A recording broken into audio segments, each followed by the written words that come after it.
Okay, Bismillahirrahmanirrahim. Assalamualaikum warahmatullahi wabarakatuh. Jadi hari ini ialah tips penulisan yang kedua mengenai apa yang perlu ada pada sebuah cerpen. Jadi saya harap selepas saya beri tips ni, kamu sudah boleh menghasilkan cerpen kamu sendiri. Okey, dan kita akan memulakan projek buku kita.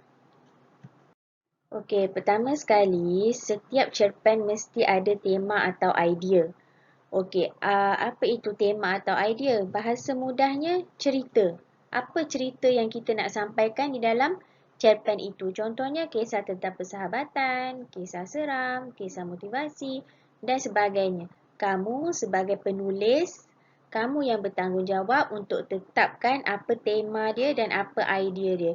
Kamu boleh lakarkan pada sekeping kertas dahulu. Okey, tema dia macam ni. Idea dia macam ni, macam ni, macam ni. Awak tentukan sendiri. Okey? Okey, kedua ialah plot.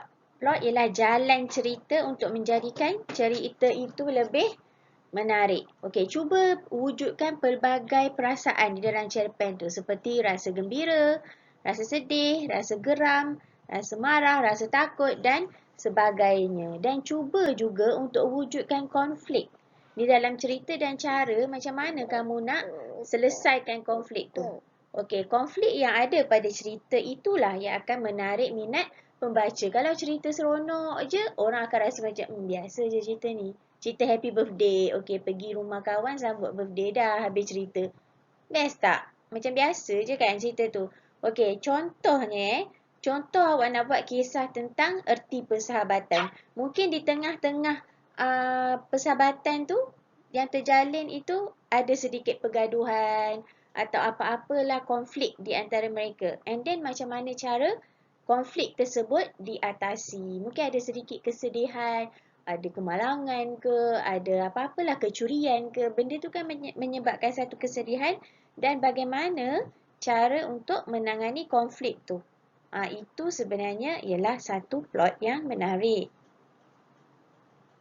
Okey, ketiga ialah tentang watak. Okey, hari tu masa tips penulisan pertama saya ada cerita panjang lebar tentang watak dan perwatakan. Inilah karakter yang paling, ini apa, titik poin yang sangat penting iaitu watak. Siapa watak awak? Dan macam saya kata, awak jangan bawa satu kampung dan cerita awak sebab awak buat cerpen pendek saja. Jadi tak perlu ramai orang. Mungkin dalam 3 hingga 5 watak. 5 tu pun dah banyak dah sebenarnya. So 3, 4 watak tu dah okey dah. Dah watak tidak semestinya manusia.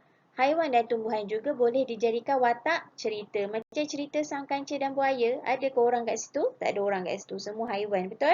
Okay, jadi caranya ialah awak cari dulu watak awak. Kalau watak awak seorang perempuan, siapa budak perempuan tu? Dan apa pula ciri-ciri budak perempuan itu? Dan kalau ada seorang kawan dia lagi, seorang budak lelaki lah katakan.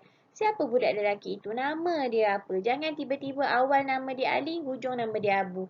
Mesti sama. Synchronize. Tak nak apa, macam ada konflik kat situ, macam bukan konflik apa. Konflik maksudnya macam kejap sekarang dia ni macam ni, kejap sekarang dia macam tu. Melainkan awak buat watak budak tu jahat, di akhir cerita dia jadi budak yang baik. Okey, itu ialah satu kemestian. Setiap watak yang jahat mesti di akhirnya ada wujud satu keinsafan sebagai moral value.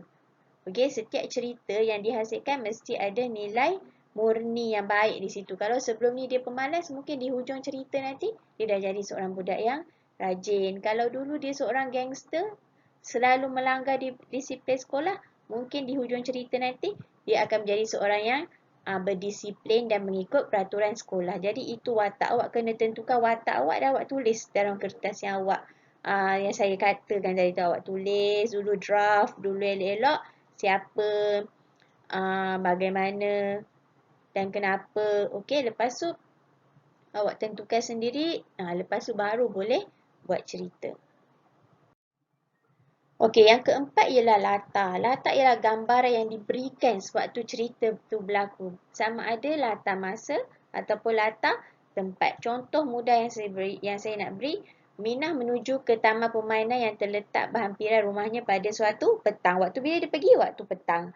Terdapat ramai kanak-kanak sedang bermain di taman tersebut. Okey, taman permainan kan petang-petang. Mesti ramai budak bermain. Jadi kita boleh ceritakan lagi lepas apa yang ada di taman permainan tu. Mungkin ada orang jual aiskrim, mungkin ada makcik, ibu bapa yang sedang menunggu. Jadi awak cerita, awak bayangkan taman permainan tu. Awak cuba cerita apa yang ada di sekeliling, di kawasan itu supaya pembaca ni boleh sama-sama pergi ke tempat tu, boleh sama-sama berimajinasi tentang tempat itu. Okey, awak kena cerita dengan jelas dan terperinci. Okey, itulah cerpen. Cerpen awak kena cerita jelas dan terperinci. Kalau novel lebih lagi. Kalau cerpen awak kena ceritakan dia dekat mana, waktu bila, kalau pagi, pagilah, kalau petang, petanglah awak cerita benda tu.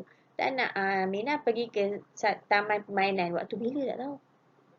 Okey, lepas sudah dia bermain. Macam tak best sangat cerita tu, sangat kaku cerita tu. Jadi cara kita menceritakan latar tu, kenapa kita ceritakan tentang latar itu dengan lebih mendalam supaya cerita kita menjadi lebih menarik dan tidak kaku. Okey, seterusnya ialah reality. Okey, kejadian yang benar-benar berlaku. Biasanya lah apa yang kita cerita, apa yang kita tulis ni ialah apa yang pernah kita baca. Apa yang pernah kita alami. Apa yang pernah kita tengok di TV. Apa yang kita pernah dengar orang cerita. Itu benda reality yang berlaku. Biasanya apa yang berlaku dalam kehidupan. Mungkin bukan dalam kehidupan kita. Mungkin dalam kehidupan kawan kita, mungkin dalam kehidupan orang di luar sana. Okey, tapi sebagai seorang penulis, awak mesti pandai untuk menokok tambah supaya cerita tu lebih indah dan menarik untuk dibaca. Okey, dan kamu juga boleh menggunakan imajinasi kamu untuk menceritakan perkara tersebut dengan lebih terperinci berdasarkan pengalaman yang kamu ada dan juga pengetahuan kamu tentang sesuatu perkara. Macam tadi kita cerita tentang taman permainan kan. Mungkin awak boleh cerita, okey kat taman permainan tu awak biasa tengok dekat taman permainan rumah awak ada papan gelongsor, ada buaian, ada jongkang-jongkit, apa lagi ada kolam, contoh Jadi awak boleh masukkan elemen-elemen itu di dalam kamu punya cerpen itu. Supaya dengan adanya penambahan tadi tu, ia boleh mengembangkan idea. Tak adalah cerpen kita jadi kontot je pendek. Kita nak cerpen ni nak panjang sikit kan dalam 3-4 muka surat. Jadi kalau kita sangat pendek, kita tak tahu nak kembangkan idea kita tu, cerpen kita akan jadi sangat pendek lah. Nak dapat 80 perkataan pun susah. Tu sebablah dekat sekolah susah sangat nak dapat markah. Sebab tak reti langsung nak kembangkan ayat kan. Jadi inilah caranya nak kembangkan ayat, awak berfikir, berimajinasi tentang perkara itu. Bila awak berimajinasi, awak akan ada idea apa nak ditulis. Okey, contohnya cerita pasal pergi ke pantai. Apa ada kat pantai? Ada orang duduk baca buku, ada orang bermain main kejar-kejar. Okey, so banyak perkara. Ada pohon-pohon yang meliuk lentuk, melambai-lambai. Okey, jadi terlalu banyak yang boleh diceritakan. Cuma kena rajin berfikir dan berimajinasi. Dengan cara berimajinasi, kamu boleh mengembangkan cerita kamu tadi tu. Okay, jadi saya rasa setakat ni saja perkongsian saya pada kali ini. Jadi selepas ni saya akan beri tugasan. Tugasan ini akan menjurus terus kepada projek buku kita. Yang mana saya akan minta awak untuk tulis awak punya cerpen dan saya akan edit cerpen tu. Saya nak kamu buat betul-betul cerpen ni sebab cerpen ni kita nak jadikan buku. Kamu tak nak ke jadi penulis buku? Okey, saya harap semua orang bersemangat sebab saya pun buat benda ni tak dapat satu sen abuk pun. Saya buat untuk kamu dan untuk sekolah dan juga yang paling utama untuk pusat sumber kita. Sebab pusat sumber kita yang akan jadi penerbit kepada projek buku ni. Okey, jadi saya harap semua orang akan bekerjasama dan beri komitmen Okay, ni bukan benda main-main, bukan saja-saja je. Jadi semua orang mesti beri komitmen. Okay, sekian. Terima kasih.